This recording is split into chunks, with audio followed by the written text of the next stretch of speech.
For more on the bold driver assaulted in Phoenix, we're joined now by KZN Transport Spokesperson, that's Ndabezinhle Sibiya. Ndabezinhle, thank you very much for your time. This, of course, does not come as a surprise, seeing that there are still issues between, e-hailing drivers and perhaps others in that industry. Yeah, it is quite sad that we once again, we are experiencing this type of conflict.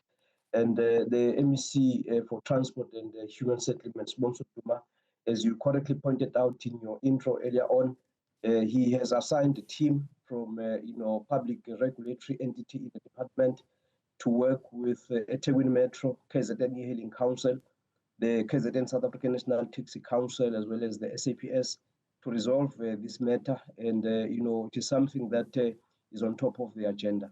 Do we know who was involved in this assault at this moment? Well, at this stage, we have, information which was conveyed by the chair of the KZN E-Hailing Council, Sipho Mabiga, conveying that, message of distress to MEC Duma, indicating that, the driver was allegedly, escorted by 3 men who assaulted him.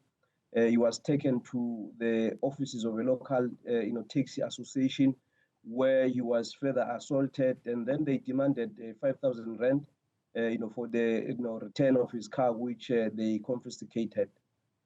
And what is at the heart of these issues? I mean, this member being taken to the offices of a local taxi association really raises concerns possibly about what could be bubbling under relating to e-hailing drivers as well as taxi drivers in Phoenix.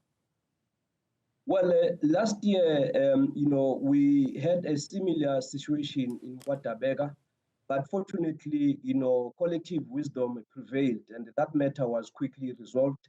MEC Duma, working with the provincial, commissioner, Lieutenant General Nhlanhla Nhlanhla Mkhwanazi, together with eThekwini Metro, the mayor there, Cyril Kaba, they managed to resolve, that conflict. But the role players, the KZN Taxi, Council, the Claremont Watabega Taxi Association, as well as the KZN E-Hailing Council, working with, the police, station commander there in Watabega, they managed, to deal with the issue. So we talk here about a winning formula, which MEC Duma has said. The newly appointed head of the department, Sibusiso Dlamini, must use working with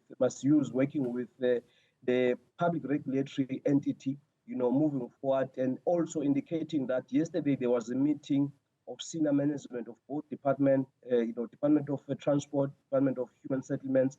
Part of what was discussed is the whole issue of harmonizing relations, between taxi, associations, taxi drivers, as well as, the operators in the e-hailing sector. We want to see the stability of the public transport, sector here in KwaZulu-Natal. Yeah, you speak about harmonizing relations. But what does that look like, given the fact that we still see attacks in that part of the province, and essentially it seems something must give. If there are no consequences, there will be no end in sight for these attacks. Well, you're quite correct. We are encouraged by the public display of outrage against what has happened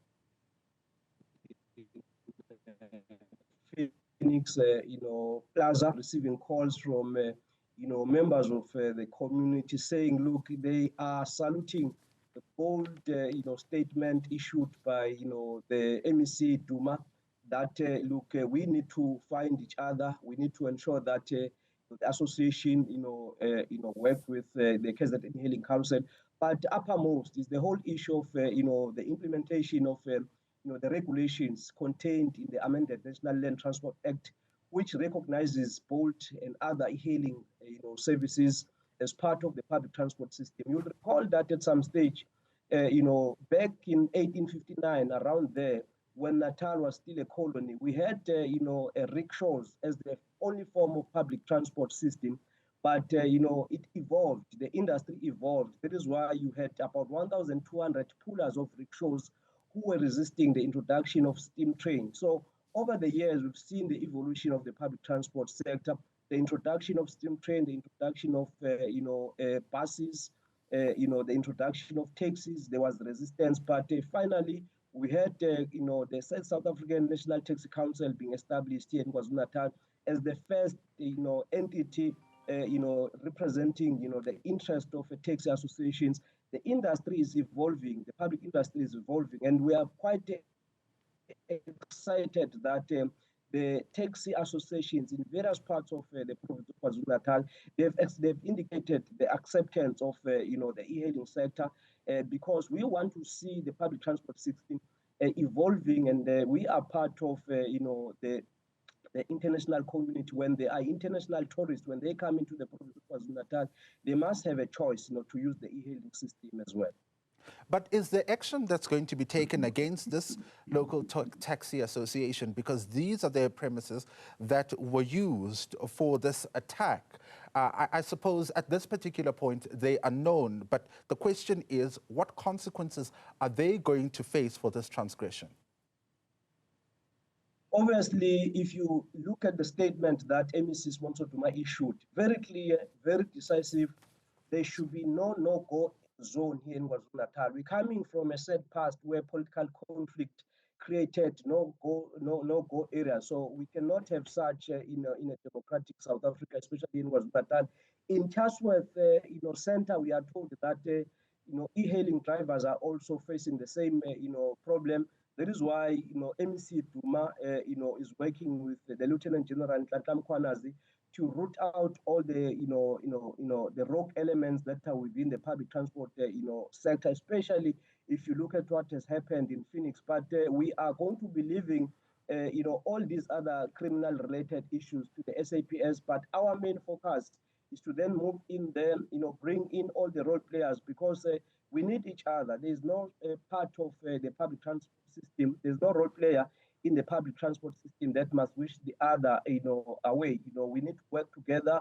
As the MEC Duma indicated, collective wisdom is the one that will usher in an era of peace and stability in KwaZulu-Natal. Mr. Sibiya, the question is whether or not this local taxi association will face any consequences.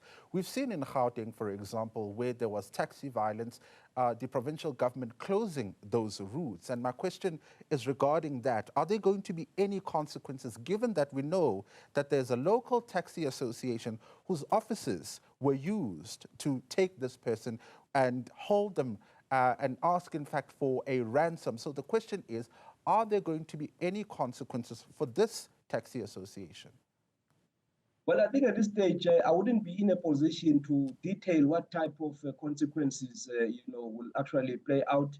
But I'm emphasizing the whole issue around the work that Lieutenant General Nkwazi has been, undertaking together with, MEC Sponsor Duma in terms of dealing with the same conflict in Ndabeka. So with this one in particular, you indicated in your intro that the Bolt drivers were standing outside the Phoenix police station. So obviously it's a criminal matter, which I'm sure the police will deal with decisively. And linked to that, the public regulatory entity, the Department of Transport, has been given a mandate by the MEC Duma to move in there, deal with the association and deal with the KZN Taxi Council.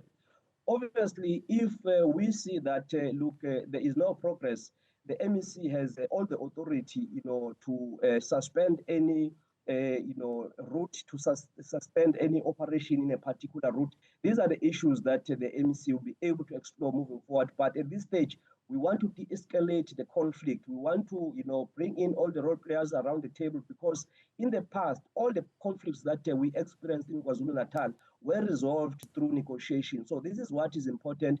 This is what we are focusing on. But at the very same time, we are saying the police must move in. That is what the MEC has emphasized, that police move in, separate, isolate the criminal elements. At the same time, let us deal with the overall stability of the public transport sector. Yeah, and let's talk about the safety of passengers. You say police are moving in. Can you give them assurance that they're safe in this situation? Well, I think, you know, the statement that MEC Duma issued is very clear, very solid. We are acting in the interest of the people of Phoenix, the people of KwaZulu-Natal. Stability in the public transport sector is what will ensure what it will ensure prosperity in KwaZulu-Natal. We need to see, you know, learners going to institutions of higher learning, you know, acquiring, you know, the skills that are required by different sectors of the economy. We want to see, you know, learners in school learning. We want to see teachers in school teaching.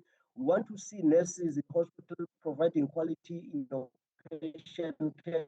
We want to see each and every worker in KwaZulu-Natal going about, you know, growing the different sectors of the economy, because KwaZulu-Natal, you know, at some stage was ravaged by conflict, but we cannot really, you know, go back to the past. We have to move forward, you know, hold each other's hand and ensure that we usher in a new era.